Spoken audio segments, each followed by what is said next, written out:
So back a few years ago, DirecTV offered these football remote control, and I got one, and the on button stopped working. It wouldn't work when turn on the TV or the DirecTV receiver box because they're connected. Actually, this is it says right here DirecTV and TV power, and that button wouldn't work. I mean, I could use the power button to turn on the receiver, but anyway, so they'll send you a new one for 15 bucks. So what I decided to do is I decided to replace the internals of the new one back into my football remote here. So I wanted to show you how that comes apart. When you take it apart,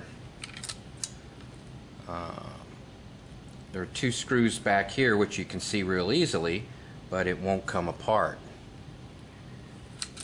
And so what you have to do is you have to take this cover off right here, and that reveals 4 screws. You take those 4 screws out and your panel comes off, and you can just swap your panels. Now the only difference between the two was on the football remote, there's a little button on the side here. You can light it up. You can light up these buttons here, which is unavailable on the $15 replacement one, so I just took the button off. There's a little slider that goes there. I just took that off, and now on my new one I just have a little hole there, but I don't care about that. But everything works. So the main thing was to show you that you can just replace the boards, and you can just replace the touch buttons, touch pad, whatever it's called, and put your new one on, your 4 screws, pop your panel back on, then your 2 screws on the back, and you'll be good to go. The only trick is this slider button here.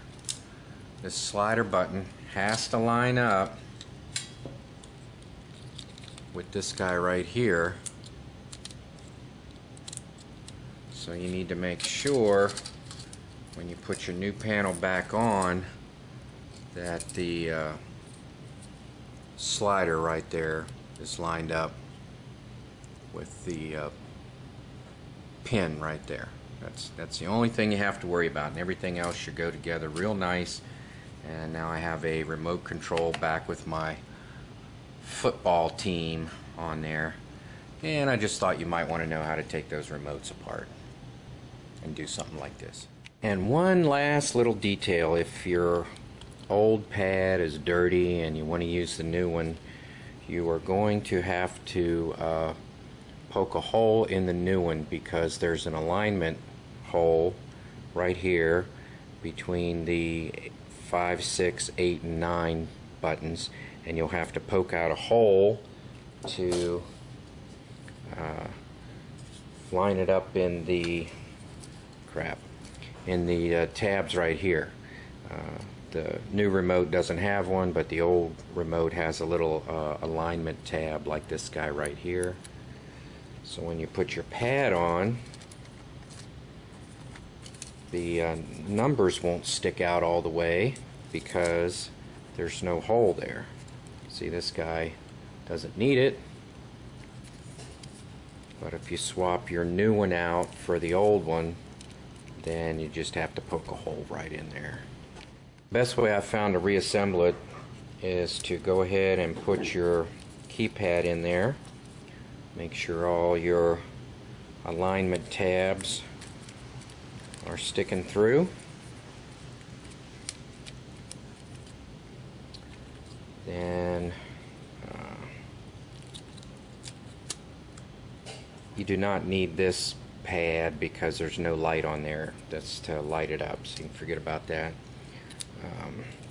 But if you do have one, you just put it in there. It just, you can't goof it up because of the alignment holes. Next, you want to place your board on there, and this makes it real easy if you do it this way, because then you can just line that tab up into the switch. So now you have your board in there on the alignment holes. Then you notice your springs here Well, you just make sure that the bottom spring goes in the slot when you cap it on top, and you're good to go. And once you get your 4 screws in place and your 2 on the bottom, you just snap the top right on, and there you have it.